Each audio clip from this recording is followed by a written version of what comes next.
Hello student, in previous lecture we seen what is pollination and types of pollination. I hope you all are understood.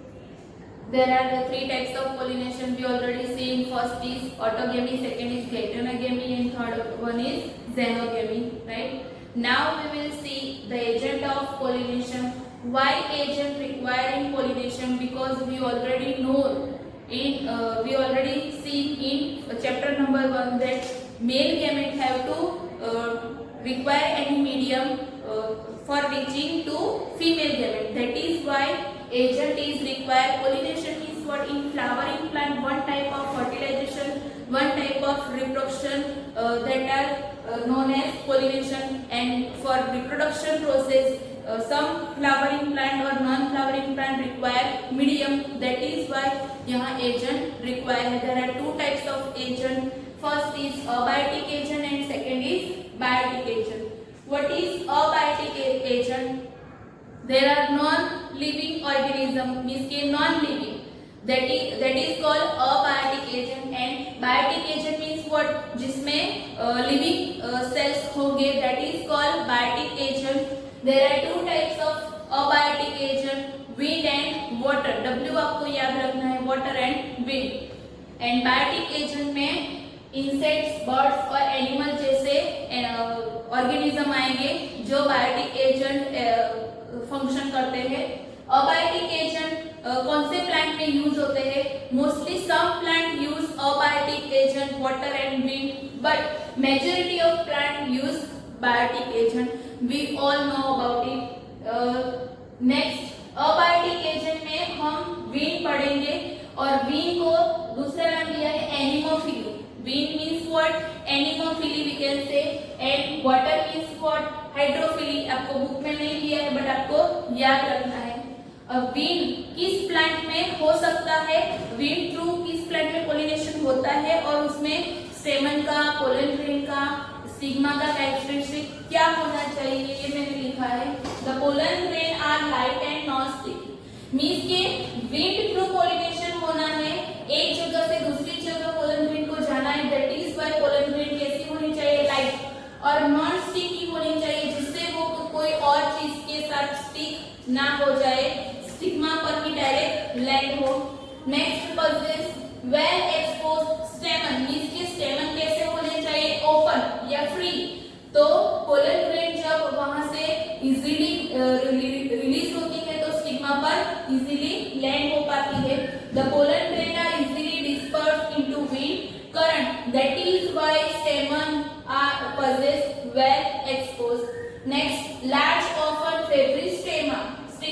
Fibry stigma means what? For example, ये corn का जो portion है वो ऐसे stigma उसमें होता है उस प्लांट में, और यहाँ पोलन ग्रेन आके स्टिक होती है. वो जो स्टिग्मा होता है वो बड़ा होता है, वीक होता है. दैट इज व्हाई यहाँ लिखा है large often fibry stigma to easily trap airborne pollen grain. कि एयर में से, विंड में से जो पोलन ग्रेन आई है वो इजीली वो ट्रैप कर पाए. दैट इज व्हाई स्टिग्मा कैसा होता है? Feathery. Next, wind pollinated flowers pack into an inflorescence. Means कि जिस फ्लावर में विंड थ्रू पोलिनेशन होता है वो बहुत सारे फ्लावर होते हैं जिसमें एक ही ओव्यूल होता है ओवरी में, और वो फ्लावर बहुत सारे फ्लावर कंबाइन होकर इनफ्लोरेसेंस बनाते हैं. उसका एग्जांपल आपको बेस्ट दिया है कॉर्न कॉप. इसको आप देखो तो आपको ऐसे इनफ्लोरेसेंस जैसा शेप दिखाई देता है और उसमें स्टिग्मा भी कैसा दिखाई देता है? फेब्री. And next, wind pollination is quite common in grass. आपने ग्रास तो देखा ही होगा, अभी मानसून की सीजन है, उसमें हर एक जगह पर ग्रास ग्रो हो जाता है. तो ग्रास में विंड थ्रू पोलिनेशन होता है. तो विंड को एनिमोफिली बोलते हैं. उसमें पोलन ग्रेन लाइट और नॉन स्टिकी. स्टेमन कैसे होते हैं? वेल एक्सपोज एंड फ्री, जिससे इजीली पोलन ग्रेन रिलीज हो सके, डिस्पर्स हो सके into water, wind current. Then stigma कैसा होता है? Large and feathery. And next, wind pollination grass में कॉमन है. नेक्स्ट हम देखेंगे water. That is called hydrophily. Water means hydrophily, right? Water through mostly plant में आपको पता ही है कि पोलिनेशन होता है, इसके फर्टिलाइजेशन होता है, हमने फर्स्ट चैप्टर में देखा था।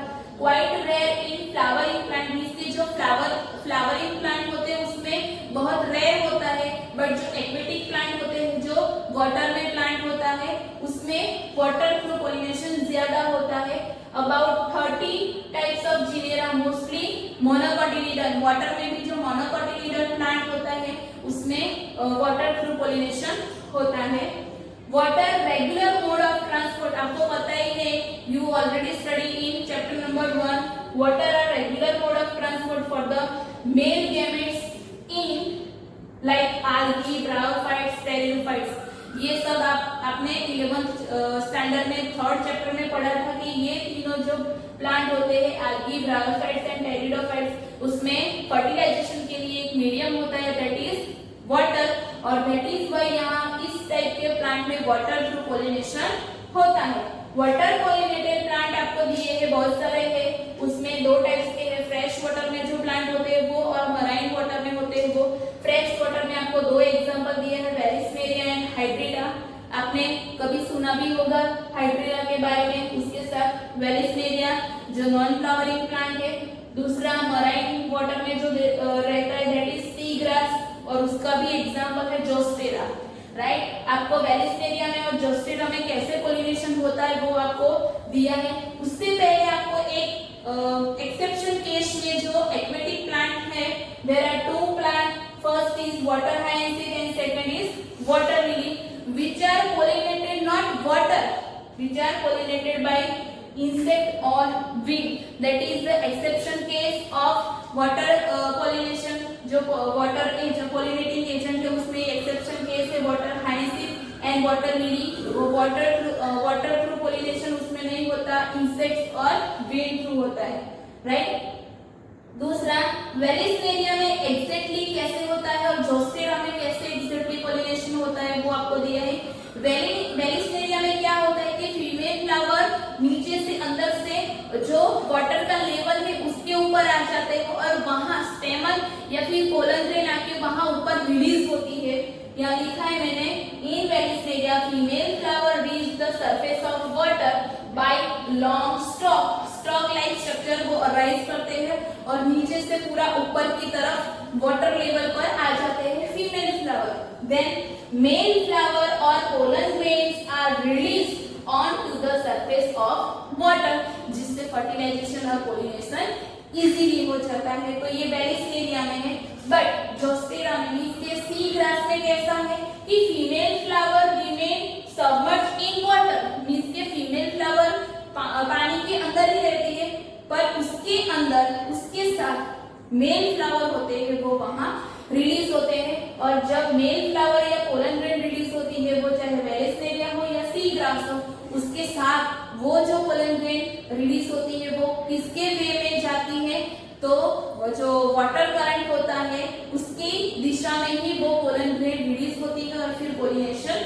होता है। In most water pollinated species, pollen grains are protected from wetting by a mucilaginous covering, means what कि पोलन, अगर पोलन ग्रेन को म्यूसिलेज का कवर नहीं है तो फिर पोलिनेशन प्रॉपर होगा नहीं। दैट इज वाई यहाँ जो पोलन ग्रेन होती है वो वेट से बचने के लिए उसके ऊपर कवर होता है, म्यूसिलेजियस कवर होता है। दूसरा कि सी ग्रास में जो पोलन ग्रेन होती है वो pollen grain long and ribbon like होती है, रिबन लाइक पोलन ग्रेन होती है, जिससे नीचे की तरफ तुरंत ही पोलन ग्रेन फीमेल फ्लावर के पास जाए, स्टिग्मा पे जाए और फिर फर्टिलाइजेशन या फिर पोलिनेशन हो। तो ये हो गया वाटर थ्रू पोलिनेशन एंड पहले हमने देखा विंड थ्रू पोलिनेशन।